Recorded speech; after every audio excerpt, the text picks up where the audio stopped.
नमस्कार। मैं गौरव।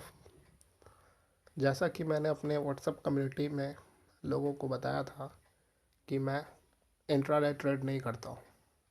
या तो मैं शॉर्ट टर्म ट्रेड करता हूँ या मैं इन्वेस्टमेंट करता हूँ।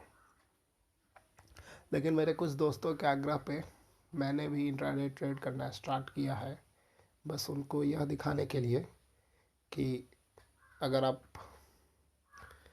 सही तरीके से अगर ट्रेड करते हो तो भी आप इंट्राडे में भी एक छोटी मोटी इनकम तो बना ही सकते हो। इसलिए मैंने जरोदा के साथ अप्रैल मंथ से इंट्राडे ट्रेड करना स्टार्ट किया है। ये रही मेरी जरोदा की एप्लीकेशन, इसको मैंने ओपन किया। यहाँ पे हम व्यू स्टेटमेंट में आते हैं। व्यू स्टेटमेंट में आने के बाद यहाँ पे हम रिपोर्ट्स में जाके प्रॉफिट एंड लॉस पे क्लिक करते हैं। यहाँ पे हमने इक्विटी सेलेक्ट किया हुआ है। यहाँ पे हमने अप्रैल मंथ से स्टार्ट किया था, तो अप्रैल मंथ की डेट यहाँ पे हम सेलेक्ट कर लेते हैं। जैसा कि हमने यहाँ पर अप्रैल मंथ की डेट 1 तारीख से 30 तारीख की सिलेक्ट कर ली है और यहाँ पे हम व्यू स्टेटमेंट देखते हैं। तो देखिए, अप्रैल मंथ की जो रिलीज्ड प्रॉफिट एंड लॉस थी वो 4.15 के था, 4,150 रुपये, जिसमें 700 रुपये जो है ब्रोकरेज चार्जेस वगैरह लगे हुए थे। तो हमारा नेट रिलीज्ड प्रॉफिट जो है 3.36 के रह गया था। हमने क्या सब ट्रेड किया हुआ है वो ये है। अगर आप लोग कहोगे तो मैं अपने ट्रेड के बारे में बता सकता हूँ कि हमने कौन सा ट्रेड कब और क्यों लिया था।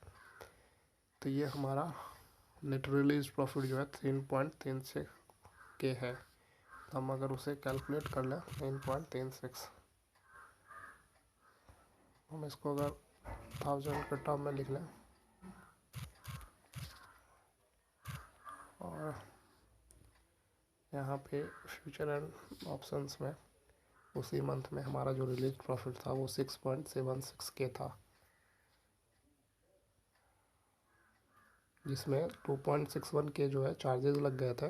तो नेट रिलीज जो है 4.15 के था। 4.15 के, तो हमारा net release profit and loss जो है वो 7,510 था, जो कि लगभग 7.5% है 1 लाख के। अगर हम उससे नेक्स्ट मंथ की बात करें तो यहाँ पे हम मई मंथ की बात करें तो हमने यहाँ पे मई मंथ की डेट सेलेक्ट कर ली है।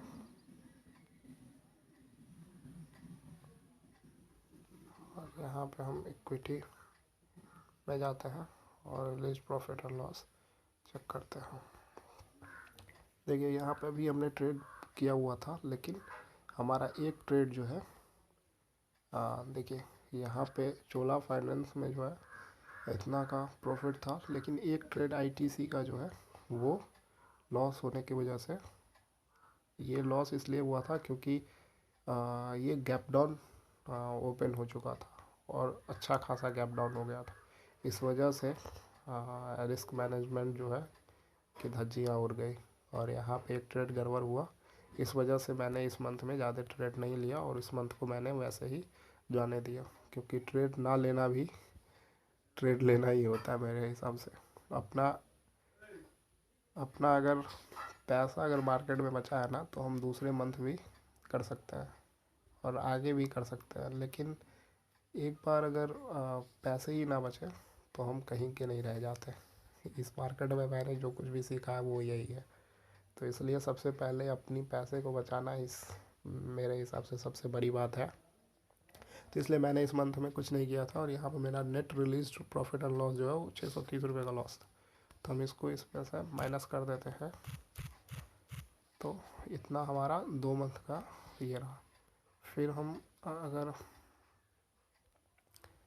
अब इस मंथ की बात करें, जून मंथ की, तो अभी 7 तारीख जो है हुआ है, 7 दिन हुआ है और इसका हम रिकॉर्ड आपको दिखा है। तो 5.19 के जो है रिलीज प्रॉफिट है, जिसमें से 234 के चार्जेस लगे हैं, और 4.95 के जो है वो रिलीज नेट रिलीज प्रॉफिट है। तो 4.95 जो है रिलीज है। और इसके बाद अगर हम इक्विटी फ्यूचर एंड ऑप्शन में चले जाए तो यहाँ पे भी 1.26 जो है रिलीज प्रॉफिट है। 1.45 रिलीज प्रॉफिट है, जिसमें चार्जेज 189 रुपये का लगा है। तो यहाँ पे नेट रिलीज प्रॉफिट जो है 1.26 के बचा हुआ है।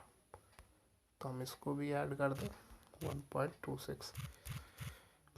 तो हमारा जो नेट रिलीज है वो 13 के है, 13,090 रुपये। तो हम यहाँ पे बात करें तो हमने पिछले 2 मंथ में ये किया है, और अभी इस मंथ के 7 दिन हुआ है। और हमारा जो अगर आप परसेंटेज टर्म वाइज देखो तो वो 1 लाख के 13% हुए 13,000। तो परसेंटेज वाइज भी हम सही जा रहे हैं। तो हम बस यही कह सकते हैं कि आपका माइंडसेट सही होना चाहिए और आपका रिस्क मैनेजमेंट अच्छा होना चाहिए। ट्रेड ना लेना भी ट्रेड ही है। अच्छे वेट पर रहिए कि मार्केट जब आपके अनुसार हो, और बड़ी मछली भी उसी मूव में हो जिस मूव के बारे में आप सोच रहे हो। तो पैसा बनाना कोई बड़ी बात नहीं है। ये हमारी एक अलग अकाउंट की रिपोर्ट्स थी, जो सिर्फ़ और सिर्फ मैंने आप लोगों के लिए ही स्टार्ट किया था। शायद ये जो भी इंफॉर्मेशंस मैंने दिया है वो आप लोगों को अच्छा लगे। अगर मैं इस मंथ की इक्विटी की रिपोर्ट दिखाऊँ तो उसमें हमने क्या क्या ट्रेड किया है, तो देखिए यहाँ पे अशोक लेलैंड का जो है वो सिर्फ इतना ही प्रॉफिट हमने निकाल पाया। और चोला फाइनेंस में ये था 3.6 के, और SBIN में 1 के, और सीसा पेपर में जो है 260, और टाटा मोटर्स में जो है 95 रुपये। तो मेरे हिसाब से ये भी एक सही है कि जहाँ पे लॉसेज होने वाले हो वहाँ पे अगर हमें छोटा भी प्रॉफिट मिले तो हमें कभी ये नहीं सोचना चाहिए कि हम इतना ही प्रॉफिट क्यों लें। हमें 5 रुपये भी हो रहे हो तो हम 5 रुपये लॉस लेने से बेहतर है 5 रुपये छोटा भी प्रॉफिट लें। खुद की भलाई समझता है। धन्यवाद। अगर आप चाहते हैं कि हम और वीडियो बनाएं कि हम किस तरीके से इन सभी ट्रेडों को लिया है और क्यों लिया है, कब लिया है, कैसे लिया है, तो आप हमें नीचे कमेंट्स में बताएं। और देखने के लिए अभी तक की वीडियो देखने के लिए आप लोगों का धन्यवाद।